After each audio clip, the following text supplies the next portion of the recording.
Hello and good morning, guys.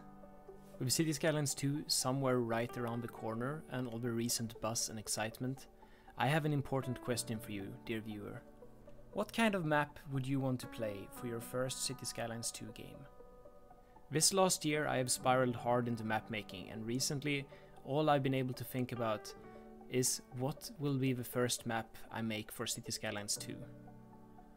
Of course, right now we don't 100% know if there even will be a map editor or a way to share maps like the Steam Workshop, but for now let's just assume everything works like in Cities Skylines 1.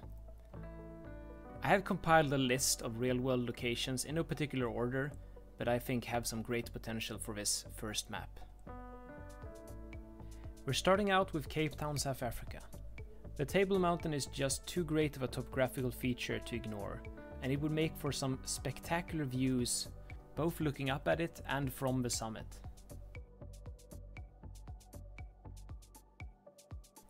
If the current terrain height restrictions of 1024 meters vertical range are removed in Cities Skylines 2, we should consider making maps with even taller mountains. Patagonia and the South Andes has some of the most beautiful sceneries in the world. Google Torres del Paine if you want to see some really pointy peaks. I think Ushuaia on Tierra del Fuego is a solid candidate for a city with both mountains and a natural port. Since the days of Cities XL, I've loved the idea of building a port city on the geographic location of Mombasa, Kenya. This map would be a great beginner map without too challenging topography, so that's another plus.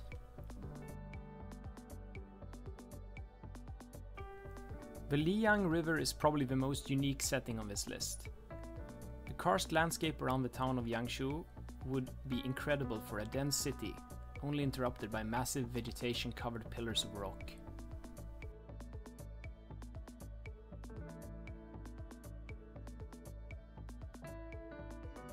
A more challenging topography would be the archipelago around Olesund, Norway. It's hard to beat the aesthetic of where the fjords meet the Atlantic Ocean. With some offshore oil extraction and fishing put into the mix, we got ourselves the perfect Norwegian map.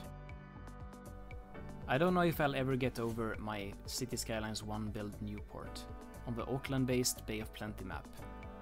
Maybe we should make a Bay of Plenty 2 for Cities Skylines 2. Feels very fitting somehow. We could always revert to the Auckland topography without significant edits if we wanted to do that as well. I've really wanted to make a proper volcano map for Cities Skylines 1. Never did, and it saddens me a bit. Will Cities Skylines 2 allow me to redeem this oversight? I don't have a single exact location in mind, but examples of volcanoes to use could be Mount Fuji, Vesuvio, Kilimanjaro, Damavand, etc. Central America has a boatload of volcanoes in interesting locations that I'd also consider for this.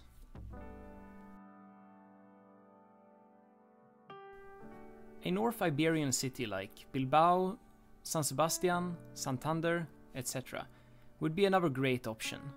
There's plenty of really cool locations here that would make for a topographically tricky but beautiful Cities Skylines 2 map.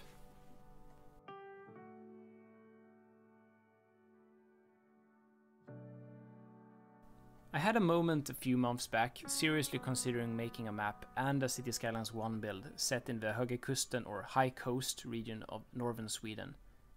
Maybe it will happen in the sequel. There's plenty of picturesque natural landscapes to tap into for inspiration here.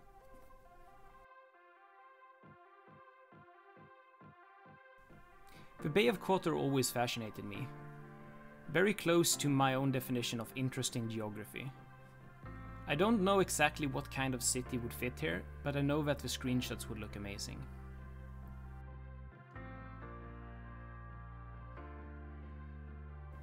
So I really struggled compiling this list, and I have to mention a few other candidates that I thought about.